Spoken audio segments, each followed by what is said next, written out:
सुप्रभात my dear student. इस video में हम लोग विभिन्न प्रकार के रासायनिक अभिक्रिया के बारे में पढ़ेंगे। सारे रासायनिक अभिक्रिया को मैंने लिस्ट डाउन कर लिया है, इसे आप नोटबुक में उतार लीजिए।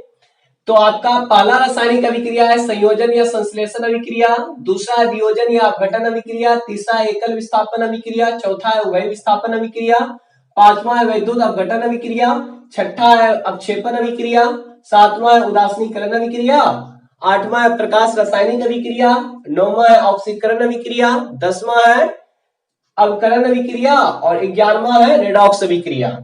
ऑक्सीकरण अभिक्रिया को ही हम लोग कहते हैं उपचयन अभिक्रिया, उपचयन अभिक्रिया, ठीक है। और अभिक्रिया और इसके बाद अवकरण अभिक्रिया को ही हम लोग कहते हैं अपचयन अभिक्रिया कहते हैं, ठीक है। चलिए इसको हम लोग अब डिटेल से समझते हैं। तो सबसे पहले हम लोग शुरू करते हैं संयोजन या संश्लेषण अभिक्रिया किसे कहते हैं और उसका एग्जाम्पल हम लोग सीखेंगे, ठीक है। लोग सीखते हैं संयोजन या संश्लेषण अभिक्रिया। तो संयोजन या संश्लेषण मतलब क्या होता है? संयोजन मतलब होता है जुड़ना। संयोजन मतलब क्या होता है? जुड़ना। तो जुड़ेगा जब भी, तो देखिए जरा सा, अगर दो पदार्थ को जोड़ा जाए तो कितने पदार्थ का निर्माण होगा? एक पदार्थ का निर्माण होगा।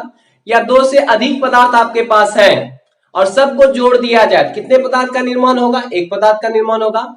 तो संयोजन अभिक्रिया वही है कि दो या दो से अधिक पदार्थ रहेंगे और वो आपस में जुड़ करके एक पदार्थ का निर्माण करेगा, तो उसे हम लोग कहेंगे संयोजन अभिक्रिया। तो संयोजन अभिक्रिया किसे कहते हैं? तो जब दो या दो से अधिक पदार्थ रासायनिक संयोग करके एक नए पदार्थ का निर्माण करती हैं तो उसे संयोजन अभिक्रिया कहते हैं। देखिए एग्जांपल में कार्बन और ऑक्सीजन अभिक्रिया करके क्या बनाया? Carbon dioxide. तो एक पदार्थ ना बनाया। उसी प्रकार से हाइड्रोजन और ऑक्सीजन अभिक्रिया करके क्या बनाया? जल बनाया। तो यहां भी क्या है? एक पदार्थ है आपका, ठीक है। वियोजन या अपघटन अभिक्रिया, यानी कि वियोजन या अपघटन अभिक्रिया किसे कहते हैं? तो वियोजन मतलब होता है अलग होना। वियोजन मतलब क्या होता है? अलग होना। तो देखिए जब कोई भी एक बड़ा अणु रहेगा और उसको तोड़ेंगे तो कितना बन सकता है? दो बन सकता है या दो से अधिक बन सकता है। तो जब एक बड़े अणु के टूटने पर दो या दो से अधिक छोटे छोटे अणुओं का निर्माण होती है तो उसे वियोजन अभिक्रिया कहते हैं, ठीक है। जैसे देखिए आपके पास एक मार्कर है, मार्कर पूरा एक बड़ा अणु है। बड़ा अणु को तोड़िए जरा सा, देखिए कितना बन सकता है? या तो दो बनेगा या दो से अधिक बनेगा, या तो दो बनेगा या देखिए यहाँ पे दो से क्या हो गया? अधिक बना। तो इसे ही हम लोग कहेंगे वियोजन अभिक्रिया। वैसी रासायनिक अभिक्रिया जिसमें एक बड़े अणु के टूटने पर दो या दो से अधिक छोटे छोटे अणुओं का निर्माण होती है तो उसे क्या कहते हैं?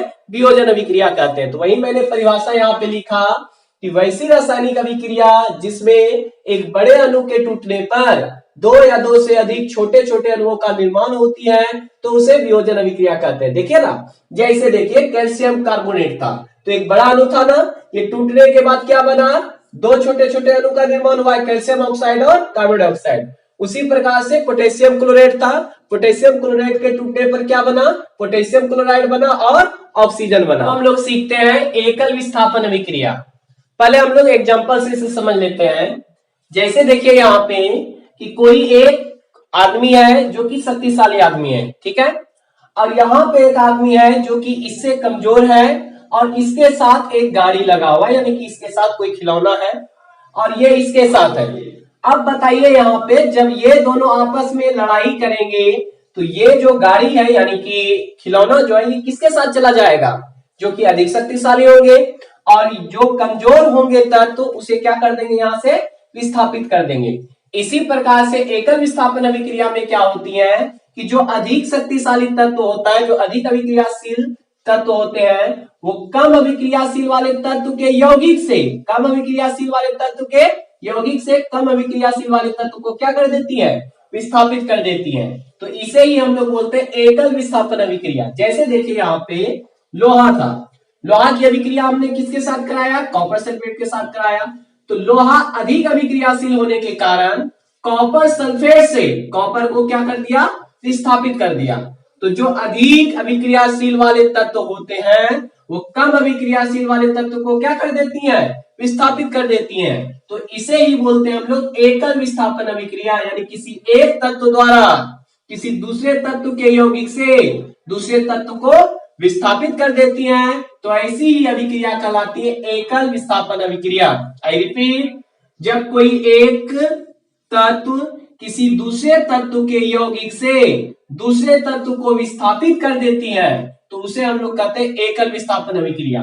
तो कौन किसको विस्थापित करेगा? जो अधिक अभिक्रियाशील वाले तत्व होंगे वो कम अभिक्रियाशील वाले तत्व को क्या करेंगे? विस्थापित कर देंगे। तो वही मैंने परिभाषा लिखा है, वैसी रासायनिक अभिक्रिया जिसमें किसी एक तत्व द्वारा किसी दूसरे तत्व के यौगिक से दूसरे तत्व को क्या कर देती है? विस्थापित कर देती हैं, तो उसे हम लोग क्या कहते हैं? एकल विस्थापन अभिक्रिया कहते हैं। अब हम लोग सीखते हैं उभय विस्थापन अभिक्रिया, यानी उभय विस्थापन अभिक्रिया किसे कहते हैं? उभय विस्थापन अभिक्रिया को द्विविस्थापन अभिक्रिया भी कहते हैं, द्विविस्थापन अभिक्रिया भी कहते हैं। ठीक है, उभय विस्थापन अभिक्रिया को समझने के लिए हम एग्जांपल से समझाते हैं। यहाँ पे जैसे देखिए, हमारे पास एक यौगिक है AB और दूसरा यौगिक है XY। ये यौगिक है, ये एक यौगिक है और ये एक यौगिक है, तो हमारे पास कितना यौगिक हो गया? 2 यौगिक। आपको पता है यौगिक में जो आगे लिखा होता है वो धनमूलक होता है, पीछे जो होता है ऋणमूलक होता है। उसी प्रकार से जो आगे लिखा होगा वो धनमूलक होगा और जो पीछे लिखा होगा वो क्या होगा? आपका ऋणमूलक होगा। तो इसमें करता क्या है कि 2 यौगिक अपने आयनों का आदान प्रदान करता है। अपने आयनों का आदान प्रदान करने का मतलब क्या हुआ? इसका जो धनमूलक है ये इसका ऋणमूलक ले लेगा और इसका जो धनमूलक है इसका ऋणमूलक ले लेगा। अर्थात देखिए यहाँ पे जैसे A था तो A इसका ऋणमूलक लेगा तो Y इसके साथ आ जाएगा, और इसके बाद देखिए इसका धनमूलक था X के साथ कौन चला जाएगा? B चला जाएगा। तो इसे कहते हैं उभय विस्थापन अभिक्रिया। तो इसमें क्या हुआ? यहाँ पे 2 यौगिक अपने आयनों का आदान प्रदान किया। 2 यौगिकों ने क्या किया? अपने आयनों का आदान प्रदान किया, तो इसे ही हम लोग कहेंगे उभय विस्थापन अभिक्रिया। यानी वैसी रासायनिक अभिक्रिया जिसमें 2 यौगिक ठीक है अपने आयनों का आदान प्रदान करती हैं, तो उसे कहते हैं उभय विस्थापन अभिक्रिया। जैसे यहाँ पे देखिए परिभाषा में लिख दिया है, वैसी रासायनिक अभिक्रिया जिसमें 2 यौगिक अपने आयनों का आदान प्रदान करती हैं तो उसे उभय विस्थापन अभिक्रिया कहते हैं। जैसे देखिए यहाँ पे सोडियम क्लोराइड ने सिल्वर नाइट्रेट के साथ अभिक्रिया किया, तो सोडियम ने इसका नाइट्रेट ले लिया तो NaNO3 बनाया और Ag ने इसका Cl ले लिया तो क्या बनाया? AgCl बनाया। तो यहाँ पे देखिए 2 यौगिकों ने अपने आयनों का आदान प्रदान किया कि नहीं? तो इसे ही हम लोग बोलेंगे उभय विस्थापन अभिक्रिया। जैसे सपोजिट हमारे पास है, एक यौगिक ये है और एक यौगिक ये है, ये दोनों आपस में अभिक्रिया करेगा तो ये क्या करेगा? अपने आयनों का आदान प्रदान करेगा, तो इसे ही हम लोग बोलेंगे उभय विस्थापन अभिक्रिया। चलिए अब हम लोग सीखेंगे वैद्युत अपघटन अभिक्रिया, यानी कि वैद्युत अपघटन अभिक्रिया किसे कहते हैं? तो ये भाषा से ही स्पष्ट है। वैद्युत मतलब हो गया विद्युत धारा, अपघटन मतलब होता है तोड़ना, यानी कि विद्युत धारा द्वारा किसी यौगिक को तोड़ना ही कहलाएगा वैद्युत अपघटन अभिक्रिया। विद्युत धारा द्वारा किसी यौगिक को तोड़ना ही क्या कहलाएगा? वैद्युत अपघटन अभिक्रिया। तो कैसे तोड़ा जाता है इस चीज को देखिए, ये आपका बैटरी है, बैटरी से तार से मैंने किसी धातु के तार को जोड़ दिए, तो जिसको हम प्लस से जोड़ते हैं उसे हम लोग एनोड कहते हैं, जिसको हम लोग माइनस से जोड़ते हैं उसे हम लोग क्या कहते हैं? कैथोड कहते हैं। और इसमें एक विलयन ले लिए, विलयन किस चीज का लिए है? सोडियम क्लोराइड का विलयन लिया है। जब इससे विद्युत धारा प्रवाहित की जाती है तो आपको पता है कि प्लस की ओर से विद्युत धारा जाती है, माइनस की ओर से निकलती है, तो प्लस की ओर से विद्युत धारा जाएगा और माइनस की ओर से निकलेगा। तो यहाँ पे होता क्या है कि ये सोडियम क्लोराइड से होकर जैसे ही विद्युत धारा पास होती है तो ये सोडियम क्लोराइड जो है टूट जाता है। किसमें टूट जाता है? सोडियम धनायन में टूट जाता है और क्लोराइड ऋणायन में टूट जाता है। और आपको पता है कि प्लस वाला माइनस की ओर आकर्षित होगा, प्लस वाला माइनस की ओर आकर्षित होगा और माइनस वाला प्लस की ओर आकर्षित होगा, इसीलिए क्लोराइड जो है एनोड पे जाके जमा हो जाती है और सोडियम जो है यानी कि सोडियम धनायन जो है ये एनोड पे जाके कैथोड पे जाके जमा हो जाती है। तो जैसे ही सोडियम यहाँ पे पहुंचती है तो यहाँ पे ध्यान दीजिएगा, एक इलेक्ट्रॉन को ग्रहण करके ये सोडियम धातु बनाती है, यानी कि सोडियम धातु कहां पे प्राप्त हुआ? कैथोड पे। ठीक है, और इसके बाद क्लोराइड जो है अपना एक इलेक्ट्रॉन का त्याग करके क्लोरीन गैस में बदल जाती हैं, यानी कि एनोड पे कौन सी गैस मुक्त करती है?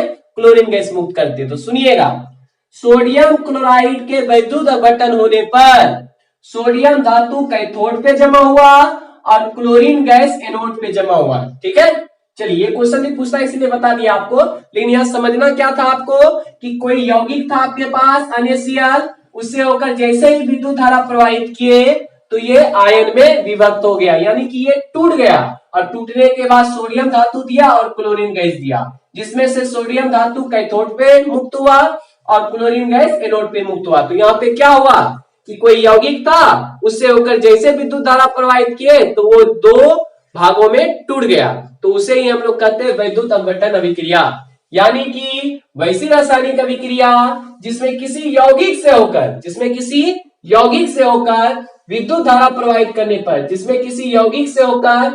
धारा प्रवाहित करने पर वह अपघटित हो जाती है, अपघटित मतलब टूट जाती है, तो उसे ही क्या कहते हैं? वैद्युत अपघटन अभिक्रिया कहते हैं। एग्जाम्पल में है सोडियम क्लोराइड, इससे होकर विद्युत धारा जब प्रवाहित किए तो ये सोडियम आयन में और क्लोराइड आयन में बदल गया। यही सोडियम आयन सोडियम धातु बनाया और यही क्लोराइड आयन क्लोरीन गैस में मुक्त हुआ। तो ये था आपका वैद्युत अपघटन अभिक्रिया। चलिए हम लोग आगे बढ़ते हैं। चलिए अब हम लोग सीखते हैं अवक्षेपण अभिक्रिया। अवक्षेपण से स्पष्ट है आपका कि वैसी रासायनिक अभिक्रिया जिसमें अवक्षेप का निर्माण होगा उसे अवक्षेपण अभिक्रिया कहेंगे। सिंपल सच देखिए, यहाँ पे समझाते हैं आपको। जैसे एक प्रश्नली ले लिए, प्रश्नली में दो यौगिक लिए मैंने, एक सोडियम क्लोराइड लिया और दूसरा AgNO3 लिया।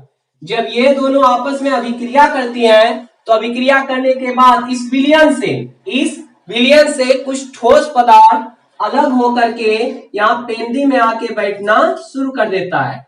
इस विलयन से होकर कुछ ठोस पदार्थ नीचे आके बैठना शुरू कर देता है, तो इसे ही हम लोग कहते हैं अवक्षेप। तो इस अभिक्रिया में आप क्या देखें कि दो यौगिक ने जब अभिक्रिया किया तो यहाँ पे किसका निर्माण हुआ?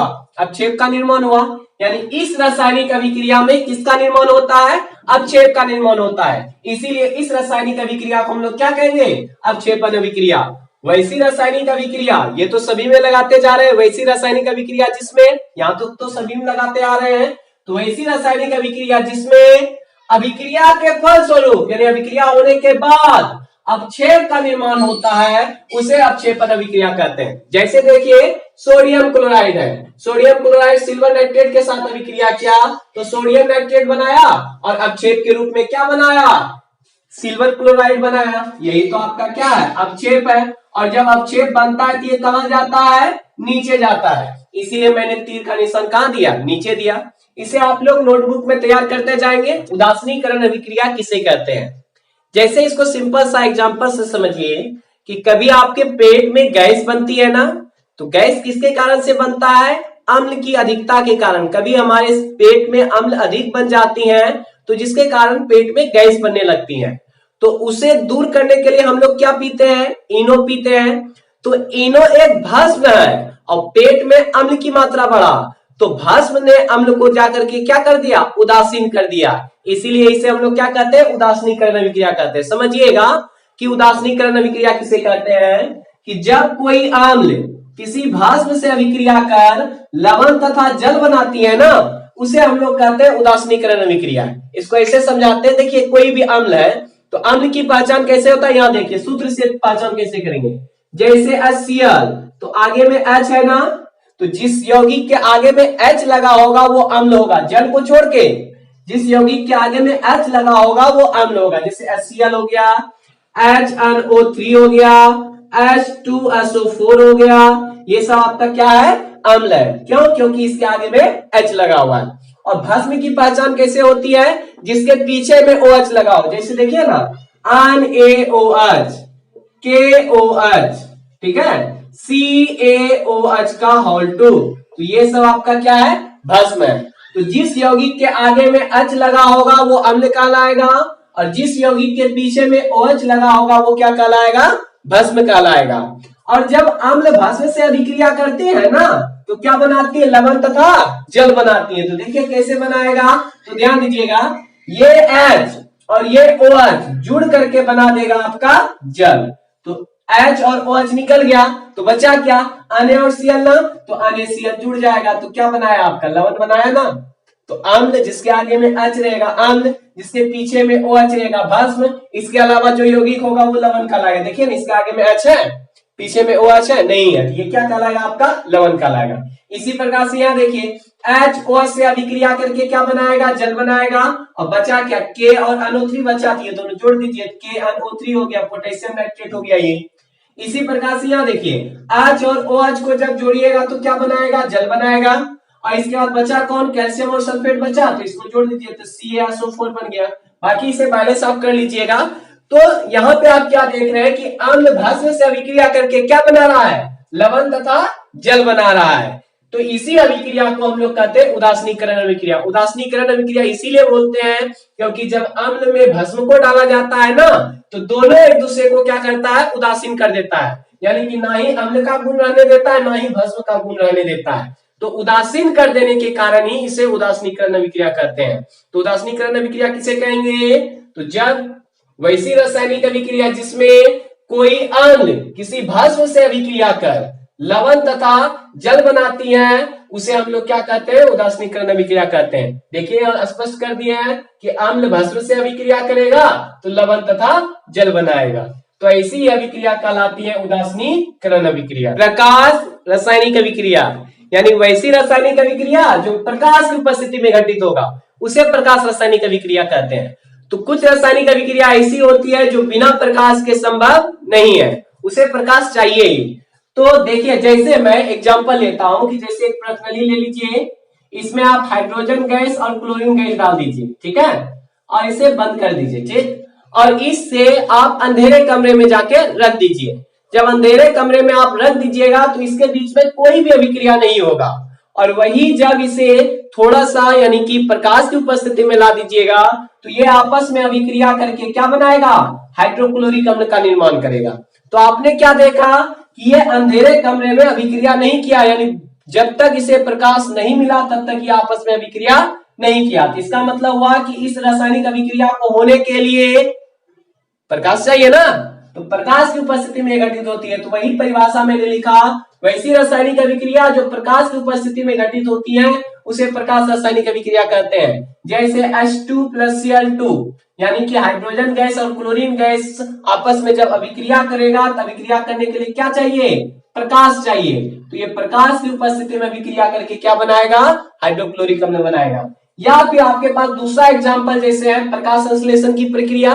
प्रकाश संश्लेषण की प्रक्रिया कब होती है, जब उसे सूर्य का प्रकाश मिले। तो सूर्य के प्रकाश की उपस्थिति में प्रकाश संश्लेषण की क्रिया होती है, तो इसीलिए इसे हम लोग क्या कहते हैं, प्रकाश रासायनिक अभिक्रिया भी कहते हैं। तो इसमें होता क्या, तो सुनिए, हरे पेड़ पौधे क्या करता है, वायुमंडल से कार्बन डाइऑक्साइड गैस को ग्रहण करता है, जमीन से खनिज लवण जल को अवशोषित करता है, इसके बाद बनाता क्या है, ग्लूकोज का निर्माण करता है, C6H12O6 का निर्माण करता है, और क्या देता है आपको, ऑक्सीजन गैस देता है, और क्या देता है, जल का निर्माण करता है। तो इस सारी चीज का निर्माण करता है। ये हुआ प्रकाश संश्लेषण की प्रक्रिया।